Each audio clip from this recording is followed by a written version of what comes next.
పహల్గాంలో ఉగ్రమూకలు జరిపిన పాశవిక దాడిని భారత్తో పాటు ప్రపంచ దేశాలు ఖండించాయి. ఈ దాడితో భారతీయులు రగిలిపోతున్నారు. ఈ సందర్భంగా తమ ఆగ్రహాలను సోషల్ మీడియా వేదికగా వెల్లడిస్తున్నారు. ప్రతి భారతీయుడు పహల్గాం దాడికి ప్రతీకార చర్యను కోరుకుంటున్నారు. ఈ సమయంలో ఉరి సర్జికల్ స్ట్రైక్ సినిమా రచయిత, దర్శకుడు ఆదిత్యధర్ స్పందిస్తూ ఎక్స్ ఇన్స్టా వేదికగా కీలక పోస్ట్ పెట్టారు. ఆదిత్యధర్ తన సోషల్ మీడియా పోస్ట్ స్టోరీలో వారికి కశ్మీర్ కావాలి, మనకు వారి తలలు కావాలి అని రాసుకొచ్చారు. దీంతో ఈ పోస్ట్ ఇప్పుడు వైరల్ గా మారింది. ఈ సందర్భంగా నెటిజన్లు ఆదిత్యధర్ వ్యాఖ్యలతో ఏకీభవిస్తూ కామెంట్లు పెడుతున్నారు.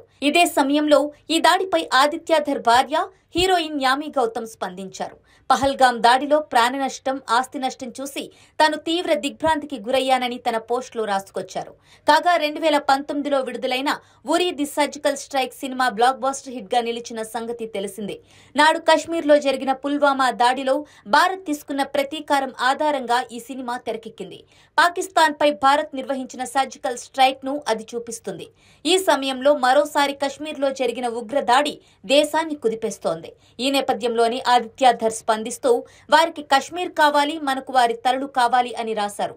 దీంతో ఇదే దాదాపు ప్రతి భారతీయుడి కోరిక అని వారి మనసుల్లో మాటే ఆదిత్య రాశారనే కామెంట్లు వినిపిస్తున్నాయి. కాగా ఇప్పటికే పాక్ పై భారత్ దౌత్యపరమైన చర్యలకు ఉపక్రమించిన సంగతి తెలిసిందే.